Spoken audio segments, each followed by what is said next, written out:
जय हिंद फ्रेंड्स। तो हम पढ़ रहे थे धीरे से धारावाहिक शिक्षा मंडल की बुक, और इसमें हम आकलन मापन के बारे में पढ़ रहे थे। ठीक है, इससे पहले वाले सेशन में हमने मापन क्या होता है और आकलन क्या होता है। एक्चुअली हमने आकलन मापन तो हमने कल पढ़ा था ना। आज हम पढ़ रहे थे कुछ आकलन और मापन में हमने मूल्यांकन को कवर करा था। ठीक है, तो आज अपन इससे थोड़ा सा आगे पढ़ेंगे इस वाले सेशन में। तो पढ़े थे पेज नंबर 189। देखो देखते हैं पेज नंबर 189 में आपको क्या दिखाई दे रहा है। यहाँ हमको ना कुछ शैक्षिक मूल्यांकन प्रक्रिया के सोपान के बारे में पढ़ना है ना। मूल्यांकन के सोपानों को जानना है, मूल्यांकन की प्रक्रिया और कुछ इसकी प्रमुख विषय। देखो प्रमुख विशेषता तो हर बार पढ़ते ही अपन, वेद्यता, प्रामाणिकता, विश्वसनीयता, व्यापकता, वस्तुनिष्ठता, ये सारी बातें बहुत ईजी होंगी है ना। तो समय वहाँ लगाएंगे जहाँ जरूरत है। तो यहाँ देखो कुछ इसकी प्रक्रिया के सोपान तो याद रखेंगे। कितने सोपान यहाँ पे? 3 सोपान।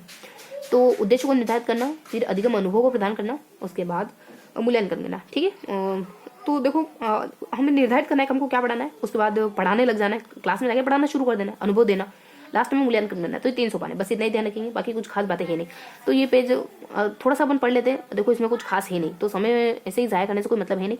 बस अपन मुश्किल से 5 मिनट पढ़ेंगे और हमको समझ आ जाएगा इसमें है क्या, मूल कोर क्या है ना। अगर इंपॉर्टेंट बातें होंगी तो थोड़ा सा याद रखेंगे, बाकी थोड़ा कॉन्सेप्चुअल चीजें होंगी तो बस थोड़ा पढ़ते हुए आगे निकल जाएंगे। ठीक है, हल्का हल्का पढ़ते हुए आगे निकल जाएंगे। शैक्षिक मूल्यांकन की प्रक्रिया देखो, इसके सोपान 3 होते हैं। उद्देश्यों का चयन करना, मतलब प्रथम चरण में क्या होता है, सामान्य विशिष्ट उद्देश्यों का निर्धारण किया जाता है। दूसरे चरण में क्या होता है, अधिगम के अनुभव प्रदान करना।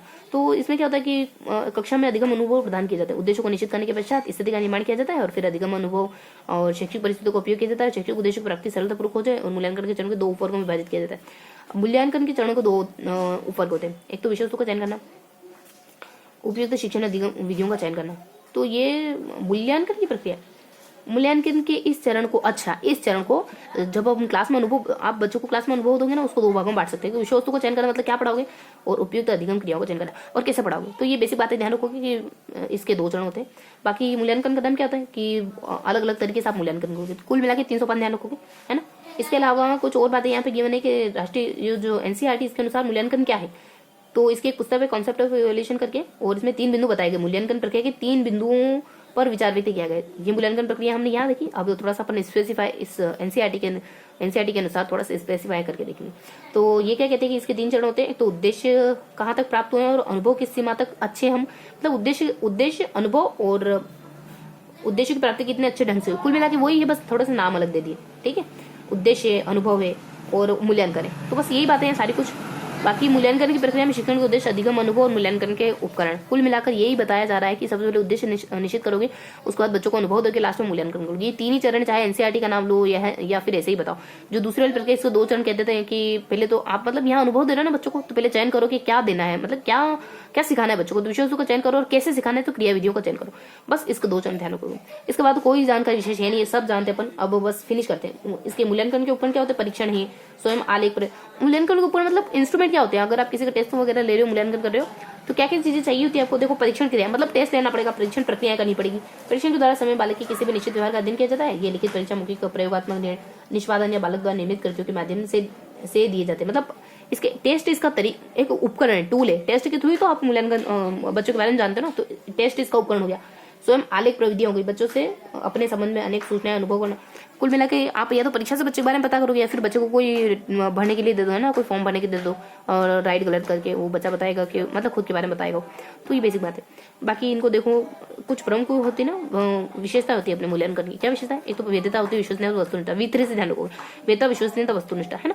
वेद का मतलब क्या होता है, जिसको नापने के लिए मूल्यांकन बनाना है उसका मापन होना चाहिए। विश्वसनीयता का मूल्यांकन क्या होता है कि मूल्यांकन विश्वसनीय होना चाहिए। मतलब क्या होता है कि मूल्यांकन विश्वसनीय होना चाहिए, चाहे व्यक्ति अलग अलग व्यक्ति के द्वारा उसका मापन क्यों ना किया जाए। मतलब परीक्षा की कॉपी क्यों ना चेक करी जाए, टेस्ट की कॉपी क्यों ना चेक करी जाए, लेकिन उत्तर एक ही आना चाहिए और हमारे नंबर एक ही आने चाहिए। और वस्तुनिष्ठता मतलब वस्तुनिष्ठ होना चाहिए, है ना। विश्वसनीय देखो, वस्तुनिष्ठ मतलब यही होता है कि नंबर पे कोई इम्पैक्ट नहीं पड़ेगा, चाहे आप किसी तीसरे व्यक्ति से कराओ, है ना।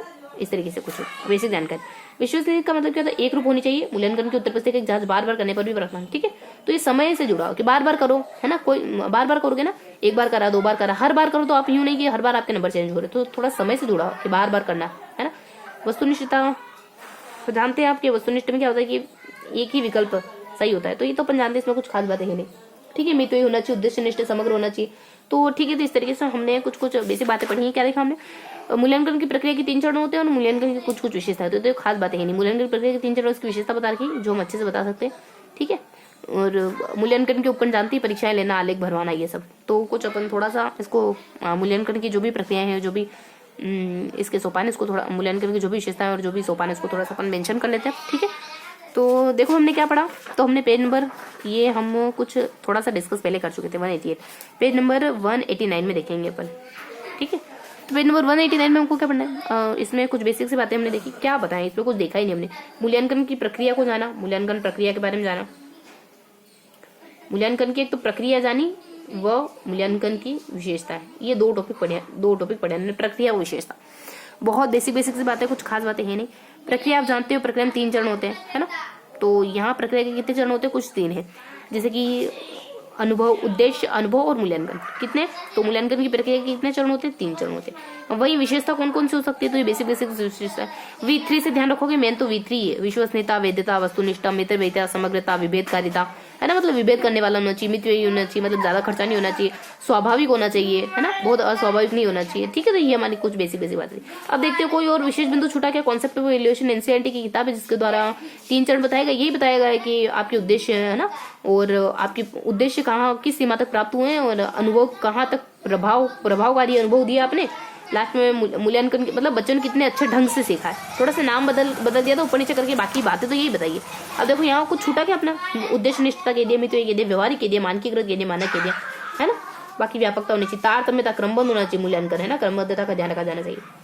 तो कुछ बेसिक बातें थी जो हमने बता दी, ठीक है। तो इस तरीके से पेज नंबर 189 पढ़िया, कुछ खास बातें थी नहीं। मिलते हैं अपन पेज नंबर 190 में।